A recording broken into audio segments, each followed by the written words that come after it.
Hello everyone. तो आज से हम लोग शुरू कर रहे हैं डिफरेंट चैप्टर्स के पीवाईक्यूज, जिसमें हमने फर्स्ट चैप्टर चूज किया डाइजेस्टिव सिस्टम। चलिए हम लोग शुरू करते हैं। फर्स्ट क्वेश्चन है sphincter of Oddi is present at. देखिए ये फिगर हमने बना रखा है आपके रेफरेंस के लिए। जो मेन पेनक्रेटिक डक्ट है वो ये है, this is main pancreatic duct. इस मेन पेनक्रेटिक डक्ट में जब कॉमन बाइल डक्ट आकर के खुलेगी तो उसके ओपनिंग को गार्ड करने के लिए एक स्पिंक्टर है, स्पिंक्टर ऑफ बॉयडेन। और जब कॉमन बाइल डक्ट और मेन पेनक्रेटिक डक्ट मिल जाएंगे तो बनेगा हेपेटो पेनक्रेटिक डक्ट। और हेपेटो पेनक्रेटिक डक्ट थोड़ी सी वाइड हो जाती है और हम उसे बोलते हैं एम्पुला ऑफ वैटर। तो एम्पुला ऑफ वैटर कहाँ खुल रही है? डियोडेनम में, और उसके ओपनिंग को गार्ड करने के लिए स्पिंक्टर ऑफ ओडाई प्रेजेंट है। So correct option should be junction of hepato pancreatic duct and duodenum. Okay, now second question, identify the correct statement with respect to human digestive system. Ileum opens into small intestine. Ileum खुद small intestine का part है। आप डियोडेनम जैजुनम ilium पढ़ते हैं तो first statement तो false है आपकी। Second, serosa is the innermost layer of alimentary canal. Again सबसे बाहर वाला लेयर आप देखते हैं serosa, it should be outer most. Ileum is a highly coiled part, ठीक है ये बात सही है।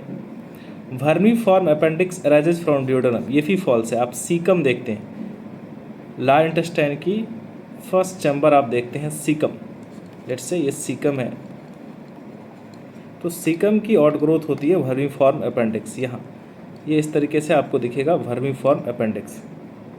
Okay, so answer should be C option. Now third, match the following structures with their respective location in organs. थोड़ा सा quick चलेंगे क्योंकि काफ़ी सारे क्वेश्चंस हैं। क्रिप्स ऑफ लिवरकुन, ये आपको कहाँ दिखेगा? स्मॉल इंटेस्टाइन में। ग्लिसन्स कैप्सूल लीवर में दिखेगी आपको। आइलेट ऑफ लंगरहंस पेनक्रियाज में दिखेगा। और ब्रूनर्स ग्लैंड आपको डियोडेनम में दिखता है।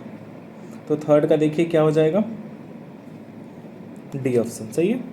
चलिए, which of the following terms describe human dentition. Human dentition को कौन करेक्टली डिस्क्राइब कर रहा है? थीकोडोंट होती है क्योंकि टीथ इम्बेडेड है बोनी सॉकेट्स ऑफ जॉ बोन में। डायफ्यूडोंट है, why? Because it comes 2 time in a life, एक मिल्क टीथ, एक आपका परमानेंट टीथ। हेट्रोडोंट क्यों है? क्योंकि आप इंसीजर देखते हैं, कैनिन देखते हैं, premolar and molar. So B option is correct. A baby boy is 2 years is admitted to a play school and passes through a dental checkup. ठीक है, एक बच्चा स्कूल जाता है, उसकी डेंटल चेकअप होती है। The dentist observed that the boy had 20 teeth. Boy के पास 20 teeth है। That means हम किसकी बात कर रहे हैं? मिल्क टीथ की। और मिल्क टीथ में आप क्या देखते हैं? 2102 बाय 2102 इंटू 2 इक्वल्स टू 20। ठीक है, इसमें से ये क्या है? इंसीजर का नंबर, ये कैनिन। 0 हम किसके लिए लिखते हैं? प्री मोलर के लिए, और ये मोलर का। विच टीथ वेर एब्सेंट, क्या एब्सेंट होगा वहाँ पे? Premolar. Okay, now 6th one, which cells of crypts of Lieberkuhn secrete antibacterial lysozyme. Lysozyme कौन रिलीज करता है? देखिए इनमें से फर्स्ट ही सही हो जाएगा, Paneth cells release lysozyme. Kupffer cells liver में मिलता है, फैगोसाइटिक एक्शन शो करते हैं। जैमोजेन सेल्स का काम है एंजाइम्स रिलीज करना, स्टोमक के केस में। पेप्टिक सेल्स या जैमोजेनिक सेल्स, याद आया? So answer should be A, that is Paneth cells. 7th, which hormones do stimulate the production of pancreatic juice and bicarbonate। इसके लिए हमें करेक्ट ऑप्शन सेलेक्ट करना है। देखिए, एक आपने हार्मोन पढ़ा होगा CCK-PG, कोलिसिस्टोकैनिन पेनक्रियोजैमिन। कोलिसिस्टोकैनिन पेनक्रियोजैमिन ये क्या करता है? गॉल ब्लैडर को स्टिमुलेट करता है बाइल जूस रिलीज करने के लिए, साथ ही साथ पेनक्रियाज को स्टिमुलेट करता है उसमें डाइजेस्टिव जूस की अमाउंट बढ़ाने के लिए। तो it stimulates pancreas to release more digestive juice in pancreatic secretions. वहीं आपसे पूछ रहा है कि कौन ऐसा है जो पेनक्रियाटिक जूस के प्रोडक्शन को बढ़ा सकता है? तो कोलिसिस्टोकैनिन। साथ में ऐड किया हुआ है कि हमें बाइकार्बोनेट की प्रोडक्शन भी बढ़ानी है, उसके लिए सेक्रेटिन यूज कर लेंगे। सेक्रेटिन ड्यूडेनम से रिलीज होता है और बाइकार्बोनेट आयंस की अमाउंट को बढ़ा देता है पेनक्रेटिक जूस में। ये क्या करता है, releases bicarbonates in pancreatic juice, releases bicarbonates in pancreatic juice. तो आंसर क्या हो जाएगा, C option. Which of the flowing guards the opening of hepatopancreatic duct into the duodenum? ये ऊपर बता चुके हैं आपको, क्या था, sphincter of Oddi. Now 9th one. The primary dentition in human differs from permanent dentition in not having one of the flowing type of teeth. Again ये question repeat हुआ है, अभी पीछे बता रहे थे जहाँ हमने मिल्क टीथ देखा था और यहाँ हमने देखा कि ये जो प्रीमोलर है, ये प्रीमोलर है, ये एब्सेंट है, 0 लिखा है हमने वहाँ पे, तो क्या एब्सेंट होगी, प्रीमोलर एब्सेंट होगी। 9th का डी हो जाएगा। Not 10th, where do certain symbiotic macro organism normally occur in the human body? Large intestine की जो फर्स्ट चैम्बर होती है जिसको आप सीकम बोलते हैं, लार्ज इंटेस्टाइन की जो फर्स्ट चैम्बर है जिसे हम सीकम बोलते हैं, यहाँ कुछ सिम्बायोटिक मैक्रो ऑर्गेनिज्म रिसाइड करते हैं। सो answer should B caecum. For its activity carboxy peptidase requires, carboxy peptidase को अपनी एक्टिविटी शो करने के लिए क्या चाहिए? अब ये थोड़ा सा इन्फॉर्मेशन बेस्ड क्वेश्चन हो गया है ना, जिंक चाहिए होता है इसको। 12th, one of the constituents of the pancreatic juice which is poured into the duodenum in human is. Pancreatic juice की कोई कॉन्स्टिट्यूएंट बतानी है जो ड्यूडेनम में रिलीज होता है।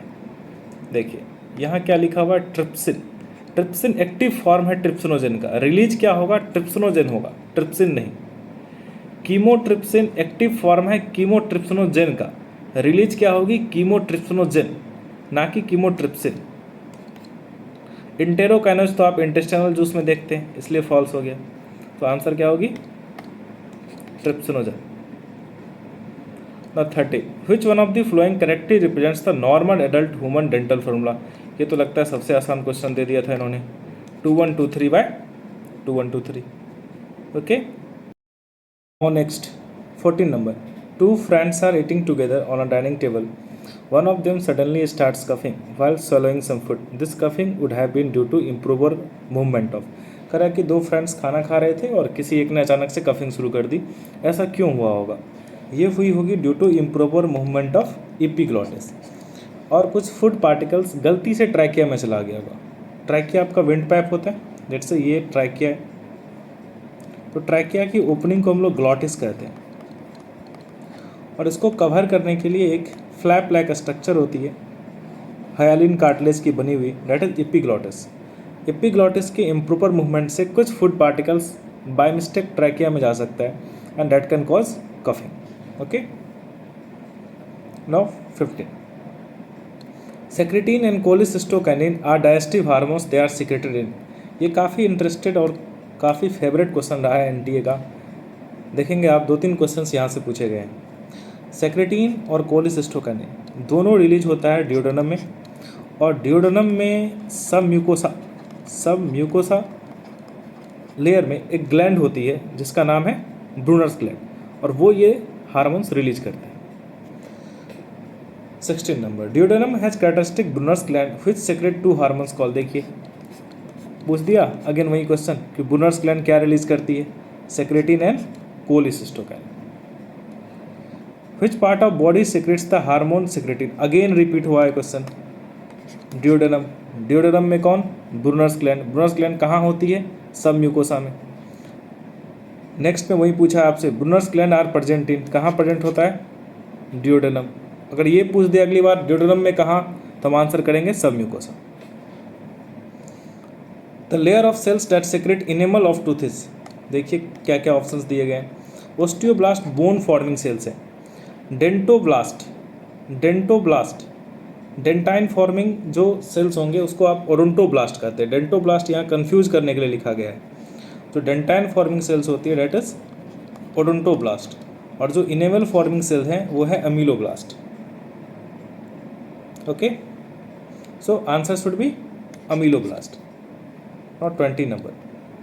विच one of the factors are required for the maturation of erythrocytes. जब आप इथ्रोसाइट्स की पाथवे देखते हैं सिंथेसिस की, वो ऐसे जानने की जरूरत है नहीं आपको, बस लास्ट स्टेप समझिए। Reticulocytes to erythrocyte formation, reticulocytes to erythrocyte formation.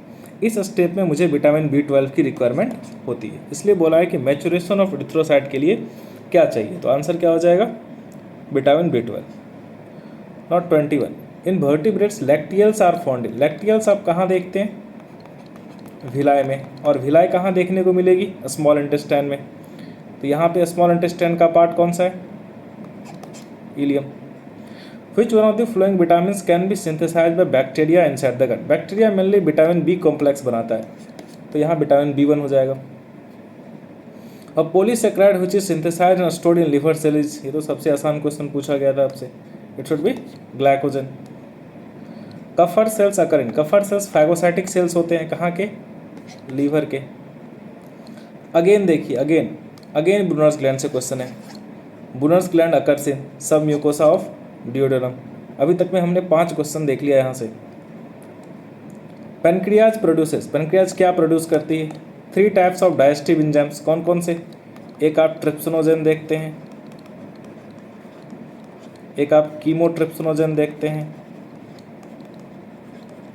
Trypsinogen देखते हैं, और एक आप प्रो कार्बोक्सी पेप्टाइडेज देखते हैं, प्रो कार्बोक्सी पेप्टाइडेज। ये 3 डाइजेस्टिव एंजाइम्स हैं, और 2 मेजर हार्मोन्स हैं इसके, एक इंसुलिन और दूसरा आपका ग्लूकागोन। आ रहा है समझ में। Pancreatic juice and hormones of pancreas are produced by, कौन प्रोड्यूस करते हैं, तो पेनक्रेटिक जूस रिलीज करने के लिए पेनक्रेटिक असिनी रिस्पॉन्सिबल है, पेनक्रेटिक असिनी। और हार्मोन्स कहाँ से रिलीज होते हैं, islet of Langerhans, islet of Langerhans. तो आंसर क्या हो जाएगा, different cells. Secretin stimulates production of, ये भी पीछे पूछा जा चुका है, जहाँ हमने ये देखा था कि पेनक्रेटिक जूस में बाइकार्बोनेट आयंस के अमाउंट को कौन बढ़ाता है, दैट वाज सेक्रेटिन। तो आंसर क्या हो जाएगा, D. Wharton's duct is associated with, salivary gland के डक्ट्स पहले पूछे जाते थे, जैसे वाटसन्स डक्ट किसका हो जाएगा, सब मैक्सिलरी स्लेवरी ग्लैंड। अगर पैरोटिड ग्लैंड का हमसे कोई पूछ दे तो हम बोलेंगे Stensen's duct, Stensen's duct. Sublingual gland का क्या है, duct of Rivinus, duct of Rivinus. थोड़ा फास्ट चल रहे हैं क्योंकि PYQs हैं sir. 30 duct leading from parotid gland and opening into vestibules, देखिए पूछ दिया इसने, आंसर क्या हो जाएगा, Stensen's duct. Lamina propria is connected with, जब आप सबसे अंदर वाली लेयर देखते हैं म्यूकोसा, तो म्यूकोसा को जूम करेंगे, अगर हम म्यूकोसा को जूम करें तो हमें एक लेयर दिखेगी muscularis mucosa, muscularis mucosa, lamina propria, lamina propria, और सबसे अंदर म्यूकोसल एपिथेलियम, म्यूकोसल एपिथेलियम, जहाँ बेसिकली कॉलमनर सेल्स होते हैं। तो वही इसने पूछा है कि लेमिना प्रोप्रिया आप कहाँ देखते हैं, तो हम देखते हैं म्यूकोसा की लेयर में, और म्यूकोसा की लेयर मुझे कहाँ दिखेगी, जीआर ट्रैक में, और जीआर ट्रैक में से कौन सा पार्ट यहाँ दिखा रखा है, इंटेस्टाइन। आ रहा है समझ में। म्यूकोसा की हमने कहा 3 लेयर होगी, मस्कुलरिस म्यूकोसा, लेमिना प्रोप्रिया, और सबसे अंदर म्यूकोसल एपिथेलियम, जो कि एक्चुअली कॉलमनर एपिथेलियम होता है ना, सिंपल कॉलमनर एपिथेलियम होता है। तो लेमिना प्रोप्रिया किससे कनेक्टेड है, म्यूकोसा से। म्यूकोसा की लेयर कहाँ दिखेगी, जीआर ट्रैक में। जीआर ट्रैक का कौन सा पार्ट है ये, intestine. Okay, know which of the flowing function is not perform by secretions from salivary gland. देखा है, कंट्रोल पॉपुलेशन ऑफ बैक्टीरिया और bacterial population in mouth, of course control कर सकता है, लाइसोजाइम होता है, anti bacterial agent. Complex carbohydrate को तोड़ने के लिए इसके पास स्लेवरी अमाइलेज होता है, स्लेवरी अमाइलेज होता है। लुब्रिकेशन ऑफ ओरल कैविटी के लिए म्यूकस वगैरह होती है। डाइजेशन ऑफ डाइसैकेराइड यहाँ नहीं हो सकता है, उसके लिए मुझे माल्टेज चाहिए, लैक्टेज चाहिए, जो इंटेस्टाइनल जूस में मिलेगा। Okay, now succus entericus is referred to as, direct question है आपका, इंटेस्टाइनल जूस को हम सक्कस सिंथेटिकस कहते हैं। The enzyme enterokinase helps in the conversion of, किस में हेल्प करता है? ट्रिप्सिनोजेन को ट्रिप्सिन में कन्वर्ट करने में। इंटेरोकाइनेज कहाँ से रिलीज होती है? इंटेस्टाइनल जूस में मिलेगी आपको, ये इंटेस्टाइनल जूस में मिलेगी। और ट्रिप्सिनोजेन किसका एंजाइम है? पैनक्रिएटिक जूस का। Identify the cells whose secretion protects the lining of GI tract from various enzymes. Goblet cells या mucus releasing cells, mucus release करेंगे और वो एक कवरिंग सा बना देता है। Which of the following gastric cells indirectly help in erythropoiesis, erythropoiesis में इंडायरेक्टली हेल्प कर रहा है। याद करिए, पैराइटल सेल को क्या रिलीज करते हैं ये? HCl और कास्टल्स इंट्रिंसिक फैक्टर। HCl और साथ में क्या रिलीज करते हैं? कास्टल्स इंट्रिंसिक फैक्टर। HCl रिस्पॉन्सिबल है Fe3+ को Fe2+ में कन्वर्ट करने के लिए, और आयरन आपको चाहिए हेमोग्लोबिन बनानी है तो, और कास्टल्स इंट्रिंसिक फैक्टर आपको चाहिए विटामिन B12 के एब्जॉर्प्शन के लिए, विटामिन B12 के एब्जॉर्प्शन के लिए। और विटामिन B12 क्यों चाहिए आपको? RBC के मैचुरेशन के लिए। तो आया समझ में क्यों आंसर होगा पैराइटल सेल्स। ओके, चलिए इससे आगे हम लोग नेक्स्ट स्टेज में देखेंगे।